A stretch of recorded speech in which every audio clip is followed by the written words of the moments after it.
I will be providing this cheat sheet at the end of the video, and this video will cover chapter 1 to, I believe, 11, but skipping some parts depending on what the professor covered or not. I'll try to cover all the parts of it here, and I'll provide the examples of how to do some problems, specific problems that might be on the exam. Cryptography is the storing and transmitting of data in a way where only the people who are supposed to read it can read it. It's about transmitting data. Now, converting plain text to ciphertext called encryption, whilst ciphertext is plain text decryption. Usually, we would need a key to be the guy in the middle to convert between plain text and ciphertext. And depending on how complex the key is and the algorithm, it makes for a strong encryption. Now, what makes a strong encryption? There are 3 factors. First one is the amount of processing power, and the other one is resources. The third one is time. Now, the types of attacks occur on a cryptography. There are 3 types. First one is ciphertext only. You only have the ciphertext, but not plaintext. Whilst the second one is known plaintext attack. This is where you both know the plaintext and the ciphertext. Third and final one is chosen plaintext. Is you're trying to find a specific plaintext and trying to find a key of that chosen plaintext. A good crypto system can defend against all these 3 attacks. A classical cryptography is the old first few ways of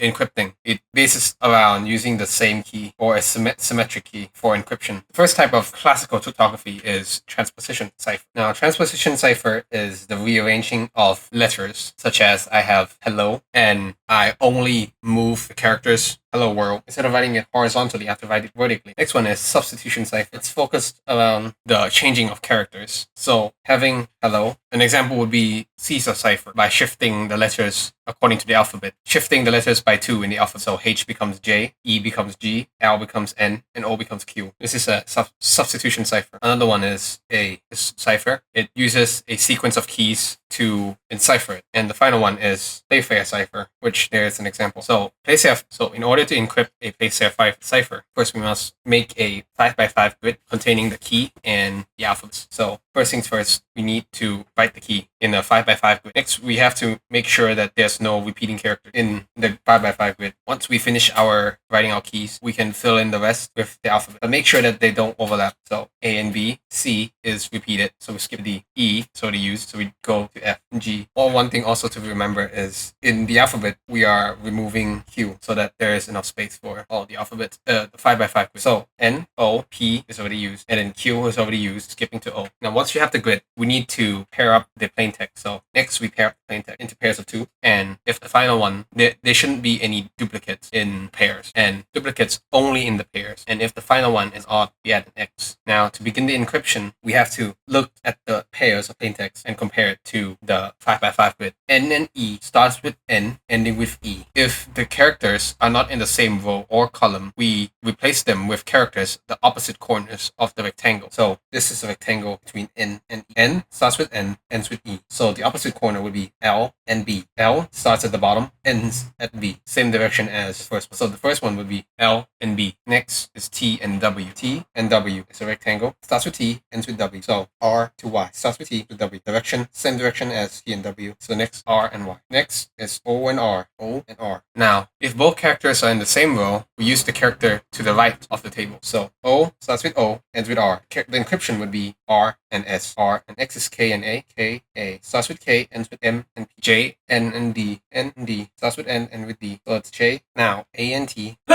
are in the same column. If they're in the same column, we move directly above. A and T. Starting with A, ending with T. So, starting with A and T. So, the cipher would be H and Y. Shifting below by 1. H, E, C. E and C are in the same column, are in the same row. So, we move to the right. A, and so it's A, then P. So, start with Sky, then N. So from the same process, we continue doing this until we finish all of it and gain the ciphertext.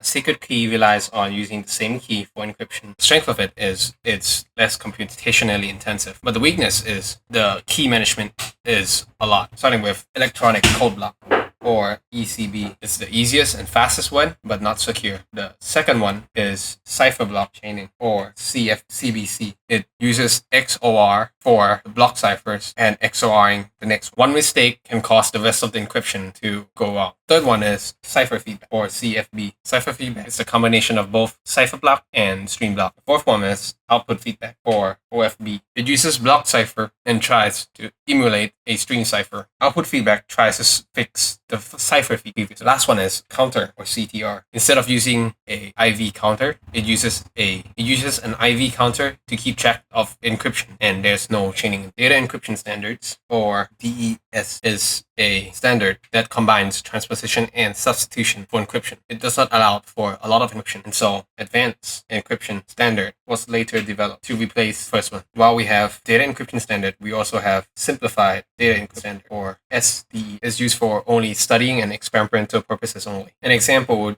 here would be, given plain text and the key here, we have to encipher it through this algorithm. Two algorithms. First one is the key generation up here. By using the key, we can generate two keys from this, starting with aligning the numbers with its position and then rearranging them according to the algorithm. So this would give us the first sequence, P10. Next, we have to divide P10 into two blocks. Then we shift everything left one time. Once we have that, we take shift left once for both and combine them into key and place them according to the positions in the algorithm. Once we have this would be our first key. For the next part, we take both of these and then shift them twice again. Then we use a P8 again. This would be our second key. Now, for the second part, we have to perform what's called an IP. So, given the plain text above, we have to perform the IP. After the IP, we cut it in half and take the first half on the right side and expand it with EP. Once we have this, we're going to XOR this with the first key. When we XOR, we only consider the placement and it does not move over to the next position. After this, we cut it in half and perform an S-box. Now, the way an S-box works is converting between binary and the decimal. So, first S-box is S0, which would be the left side. Now, according to the S-box, we have to use first and the fourth. So, the first and the fourth, 0, 0, which is 0 in decimal. And the second and the third would be 1 and 1, which would be 3 in decimals. 0 corresponds to the row of the S-box, and 3 will correspond to the column.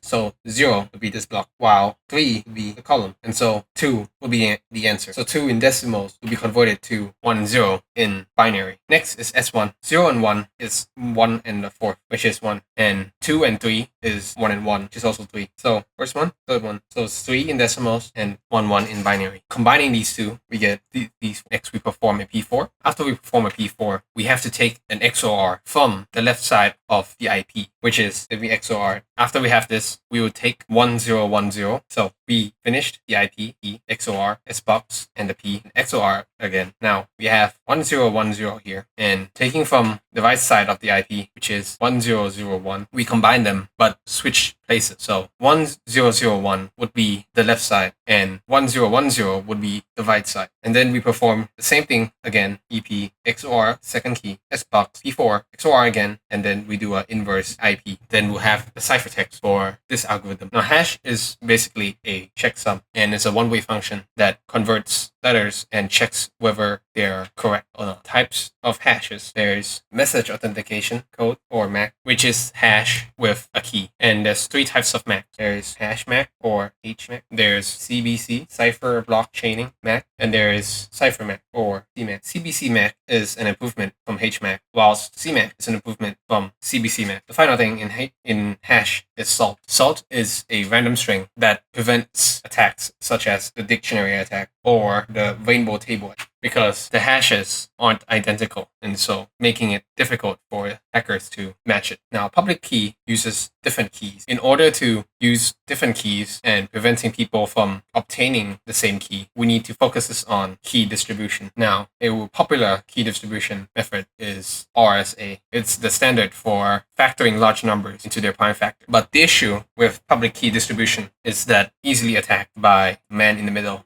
Both A and B have to exchange their keys in order to communicate. But if person X comes in, he can pretend to be B for A, and he can pretend to be A for B. And so A and B can talk, but they do not know that X is listening in. To prevent this, people invented digital signatures to make sure they're talking to who they're really are. So another key distribution method they use is DSA. A digital signature has to be signed and placed in a digital certificate. And in order to have a certificate and make sure that whoever you're talking to can be trusted, you need a man in the middle that is a good guy. And so what they developed is having what's called a certification authority, or a CA, to be the man in the middle who sends out digital signatures to people. So everyone has to send their information to the CA so that the CA can return those messages to the receiver. Now, the CA needs a registration authority to register people who are using their system. The digital certificates are signed using digital signatures, which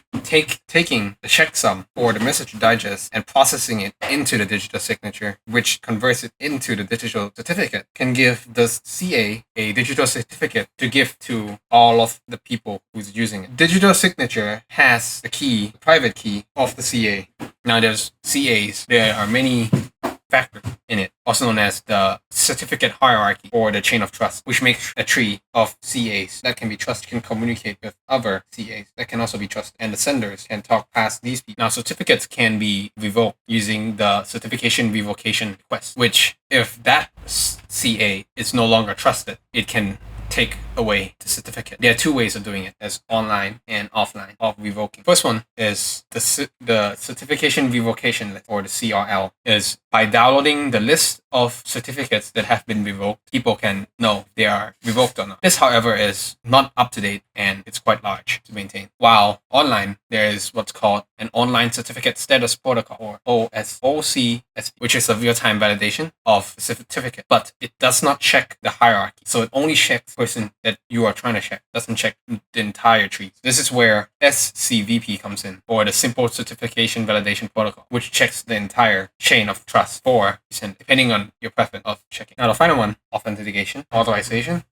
and auditing/accounting. Authentication is making sure that you are who you are. Authorization is the access that you're allowed to use, while accounting and auditing is tracking, making sure the integrity is okay. There are two types of authentication. There is external authentication and there's internal. External are people and entities, while internal are processes in the software. Authentication requires either three types of methods. It's something you know, something you have, or something you are. Something you know could be a password or a PIN, while something you have could be a key, a card, while something you are could be a face, fingerprint, or your fingerprint. There are many ways that you can be attacked on passwords. One could be brute force, trying every single method. Second one could be trying every single combination of characters. Second one is dictionary attack, using a pre-compiled list of passwords.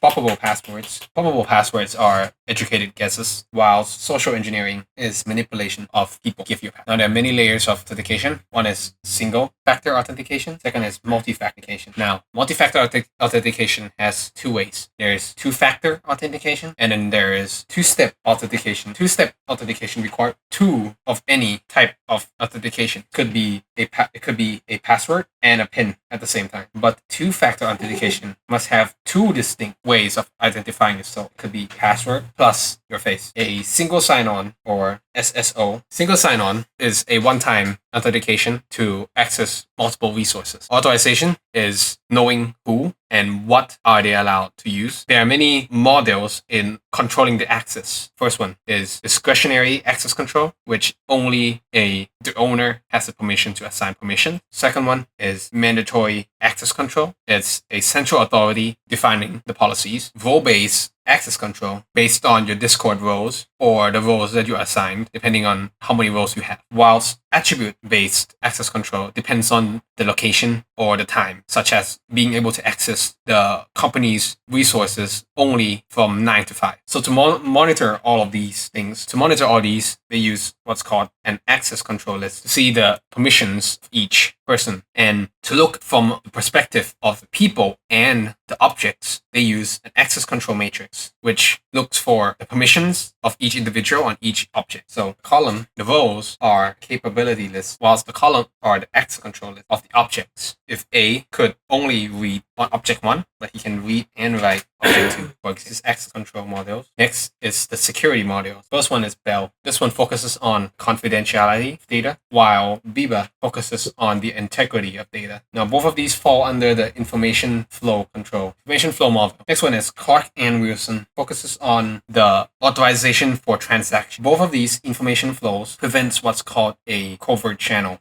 appearing. So informations that flow in an unauthorized manner. Finally, we have Brewer and Nash. It's data isolation. When you access one part of the data, you cannot access the other part, or depending on your activity. Now, there must be ways to manage all three of these, and one of the ways to manage these is called Radius, or remote authentication dialed in user server. It allows users to only sign in to the server before it can use the network. Then we have TAC Plus. It is a more sophisticated version of Radius. With Radius, it's more simpler, whilst TAC is more sophisticated. Cerberus is authenticating using tickets. Radius uses the server itself, while TAC uses more sophisticated server. For Cerberus, once you have a ticket, you no longer need to re-authenticate. Finally, we have OAuth, an authorization application that does not require the users to share their information, meaning it would just pass right through the authentication app.